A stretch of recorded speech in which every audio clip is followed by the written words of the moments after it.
It is wonderful to be with you today for the 15th Annual Luminary Luncheon for the Aurora Foundation for Women and Girls. Luminaries give light and inspire others, a fitting name for this group of faithful Aurora Foundation supporters. I want to thank Jennifer Stedman, Executive Director of the Aurora Women and Girls Foundation, and her colleagues for inviting me to give today's keynote.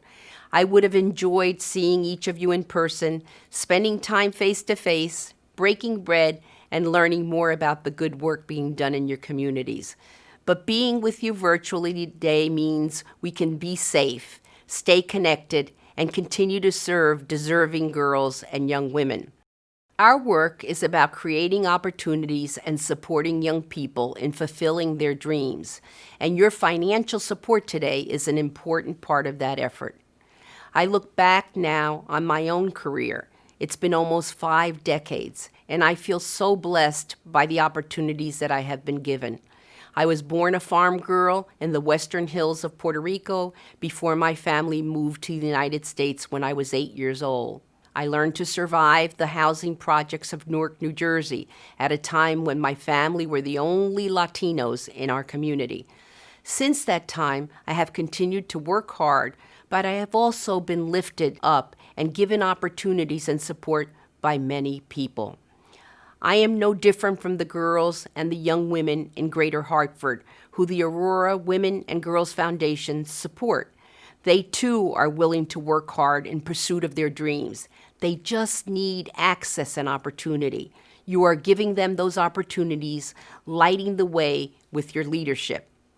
I'm honored to be speaking during the 20th anniversary year of the Aurora Foundation, which has raised and distributed upwards of $1 million and provided opportunities for 1,000 young women through the College Success Program.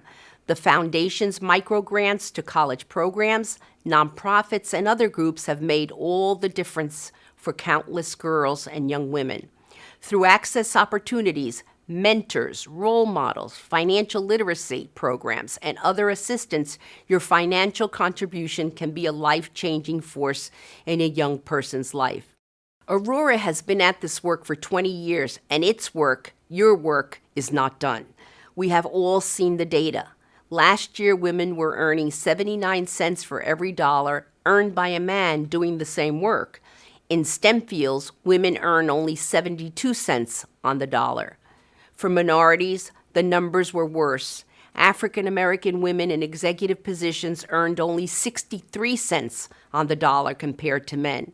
We know that college attendance and graduation rates reflect this inequity, and women of color and underrepresented even more in the numbers of people getting STEM degrees. No wonder that while women represent 24% of STEM workers, Latinas have only 2% of those jobs. Let me be clear that we are making progress. The 6-year graduation rate for college of minorities went up 3% from 2009 through 2015. The percentage of Latino youth attending college went up from 22 to 37% from 2000 to 2015. More students of color are attending college than ever before. We need to be sure they graduate. We must continue this progress, and your donation today to the Aurora Foundation can help. I have spent my entire career in higher education because I believe that a college degree can serve as the significant difference in a young person's life. It was for me. I earned my bachelor's degree at Montclair State University as the only brown-skinned girl there.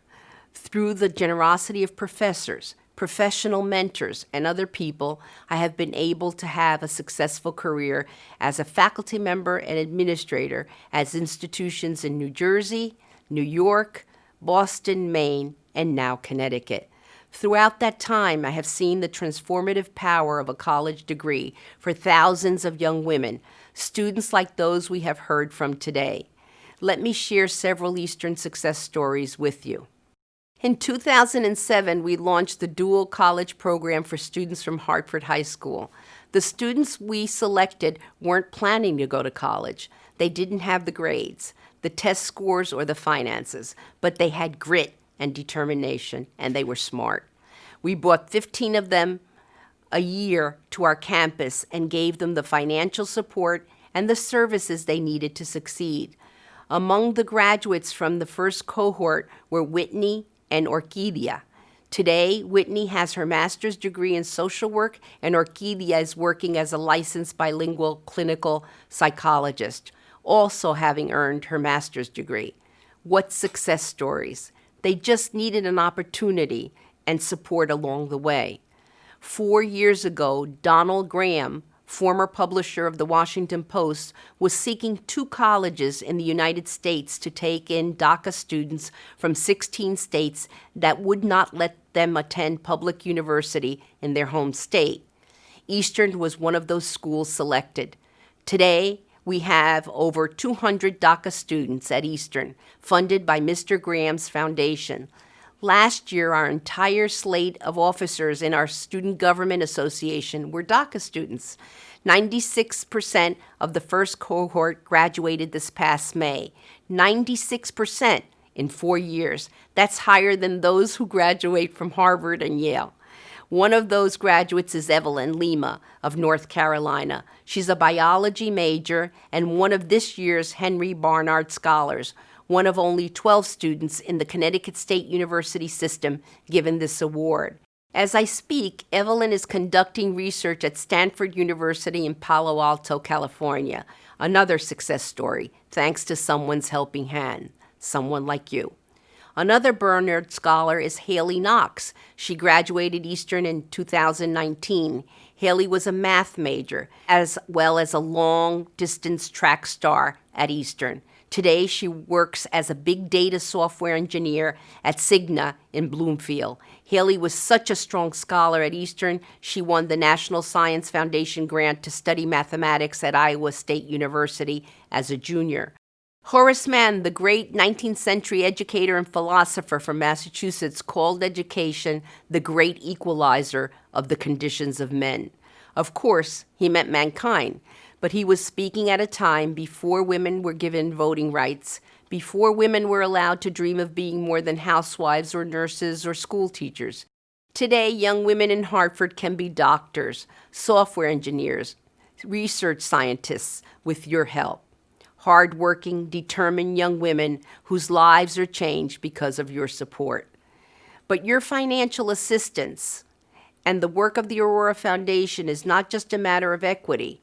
In addition to meeting the personal aspirations of these young women, your support is critical for the social order and economic viability of this nation.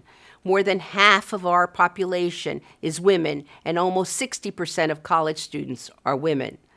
By 2050, Caucasians will be in the minority. If we do not educate people of color and elevate the position of women of color and those of low-income families, our society will not survive. We have come far. We have more work to do, and you can help. Jennifer asked for your support before I began my remarks today. It is an important time to support young women. They are our future, and education is the path we are paving for their success. Now, more than ever, is an opportunity for you to make a difference.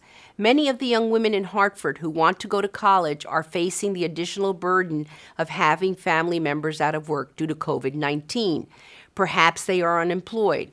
Without a college education, they are twice as likely to remain unemployed. They deserve our support, and we need the contributions they can make to our community, our state, our nation, and the world. Thank you for being with me today, and thank you for supporting the Aurora Foundation for Women and Girls. Your donation today can bring more illumination to this world. Thank you.